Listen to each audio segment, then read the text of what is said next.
The man sitting in the open-top Mercedes convertible had eyes the color of ice and a soul carved from pure malice. As the car slowed to navigate a hairpin turn in the Prague suburbs, a man stepped into the road, leveling a British-made Sten gun. He pressed the trigger. Nothing.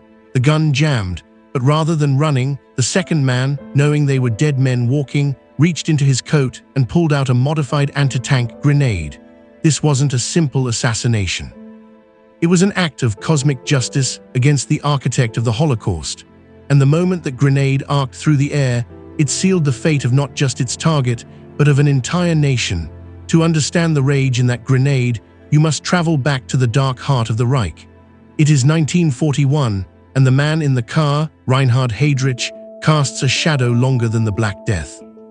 He is the head of the Reich Main Security Office, the mastermind behind the Einsatzgruppen death squads, who have already begun machine-gunning hundreds of thousands of Jews in the East. He is the one they call the hangman, the blonde beast, the butcher of Prague. His cruelty is so precise, so clinical, that even other Nazi leaders are terrified of him. He runs the Wannsee Conference, finalizing the blueprint for the industrialized murder of an entire people, a logistical plan for hell on earth. Back in London, the exiled Czechoslovak government in exile is bleeding legitimacy. They are dismissed by the Allies as passive victims.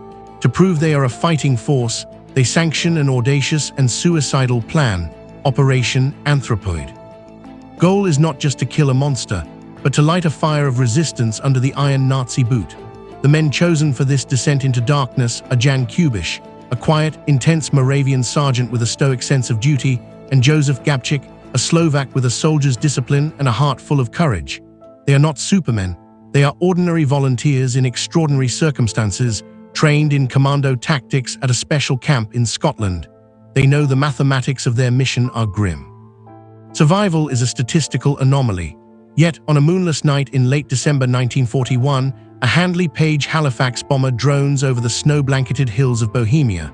The bomb bay doors open, but instead of explosives, they release two shadows into the freezing wind. The paratroopers descend into the unknown, a silent suicide note written on silk, falling into the body of a sleeping beast.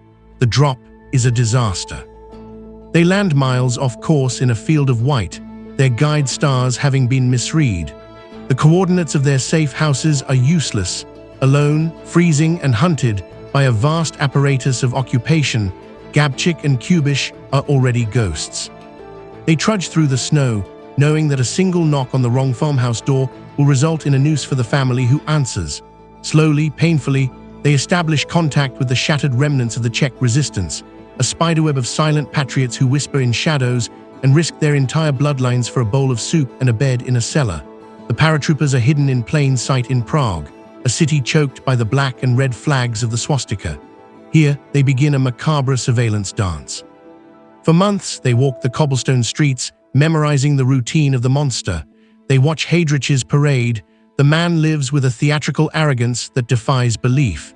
He refuses a security escort.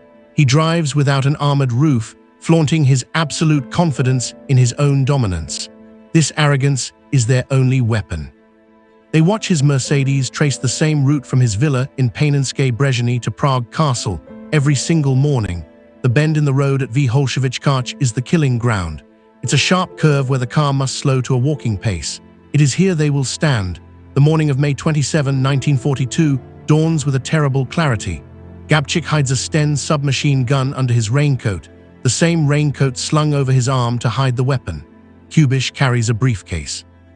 Inside, heavily wrapped, is not papers, but a specially modified anti-tank grenade.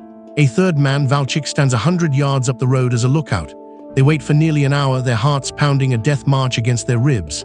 Then Valchik's pocket mirror flashes in the sun. The signal.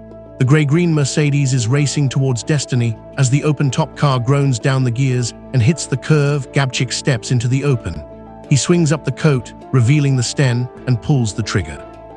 The sound that follows is not the explosive chatter of gunfire. It is a dead, metallic click. The firing pin has hit a grass seed. The gun is jammed. Time freezes. In the car, Heydrich does not panic. He doesn't speed up.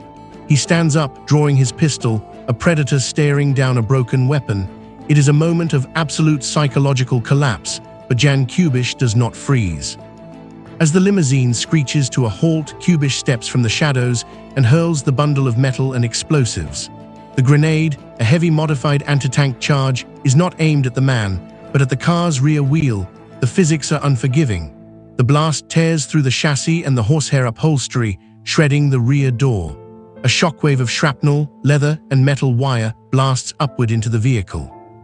Heydrich collapses, his pistol unfired. To the onlookers, it looks like a failed attempt, a slap rather than a kill. But the upholstery of the Mercedes has done the job no bullet could. It has driven horsehair, dirt, and metallic fragments deep into Heydrich's spleen and diaphragm. The butcher has been poisoned by his own arrogant luxury. The killers vanish into the smoke and screaming chaos. The city falls into a state of psychotic fury. Karl Hermann Frank, Heydrich's deputy, immediately declares martial law. The blood that follows makes the term reprisal a grotesque understatement. The Gestapo and SS unleash the terror of the Sippenhaftung doctrine, the punishment of entire families. Anyone who had so much as nodded at a fugitive is marked for extinction. Bodies hang from lampposts by the dozens, a forest of swaying corpses lining the streets of Prague. To find the assassins, the Nazis do the unthinkable. They obliterate the village of Lidis. Men are shot in a firing line that takes all day. Women are shipped to Ravensbrück concentration camp, where most will die. And children are torn away for Germanization or sent to the gas vans at Chelmno. The very name Lidis is erased from maps, the earth plowed over and salted. Yet, even as a nation weeps, a sliver of hope remains. The paratroopers have not escaped. They are hidden beneath the stones of the holy. Along with 5 other paratroopers, they have been shuffled into the bowels of the Saints Cyril and Methodius Cathedral, an Orthodox church in the heart of Prague. They live like rats in a maze of stone, hiding in a crypt accessible only by a narrow ladder. Their only light is the dim glow of candles and the brittle hope that a new exit tunnel can be dug before they are discovered. But a Judas walks among the resistance.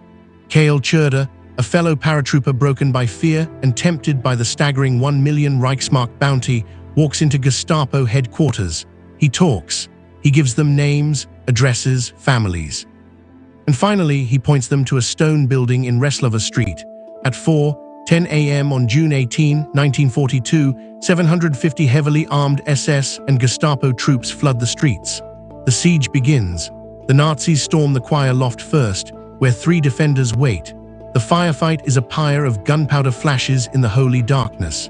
For 2 hours, 3 men hold off a battalion. They fight until their ammunition belts are empty, then save the last bullet for themselves. But the main prey is still alive, trapped in the crypt below. The Germans above cannot find the entrance. They finally capture a priest and beat the location out of him. They find a narrow ventilation shaft. Tear gas canisters are thrown down. Water hoses are turned on, flooding the stone floor in an attempt to drown them out. From the rising black water and choking gas, Jan Kubiš and Joseph Gabčík emerge for one final, gasping fight. A ladder is lowered for the SS to descend, but those who try are met with pistol fire from the abyss. The Nazis decide to simply blow the floor open. Explosives are rigged. The ancient stone buckles. As the dust clears and the barrels of 100 machine guns point down into the shattered crypt, there is only silence. They have run out of ammunition, and the enemy refuses to enter. 4 shots ring out inside the stone tomb. The battle has lasted 6 hours. When the smoke clears, the Gestapo drag the bodies of Jan Kubiš and Joseph Gabčík into the light of the courtyard. Even in death, their faces bear the expression of an unbroken, defiant peace. The monster they targeted did not die instantly. Reinhard Heydrich lay in agony for a week, his poisoned blood turning septic. Hitler sent his best doctors, but the filth embedded in his organs was a slow, agonizing ticking clock. On June 4th, the blonde beast finally died, the only high-ranking Nazi leader to be physically annihilated by the hand of the resistance. The autopsy revealed the wound was not fatal by modern standards, but the leather and cloth fragments had created an infection no amount of Aryan purity could fight off. The long-term legacy was written in blood, but also in fire. The Nazi reprisals nearly extinguished the Czech resistance, but the psychological victory could not be erased. The annihilation of Lidis, meant to terrify the world, instead united global fury against the Reich. Allied nations formally declared the Munich Agreement null and void, promising a restored Czechoslovakia. Two men trapped in a waterlogged crypt with jammed guns and a single grenade did not just kill a tyrant. They stared into the absolute face of evil, knowing they would be crushed, and they chose to throw the stone anyway. Operation Anthropoid wasn't just a mission. It was a testament to the human spirit's refusal to kneel. A statement that even in the deepest darkness, a flame of defiance can reduce the architects of atrocity to nothing more than a corpse rotting in silk sheets. They are the patrons of the impossible, the quiet warriors who remind us that sometimes the only victory required is the refusal to be silent.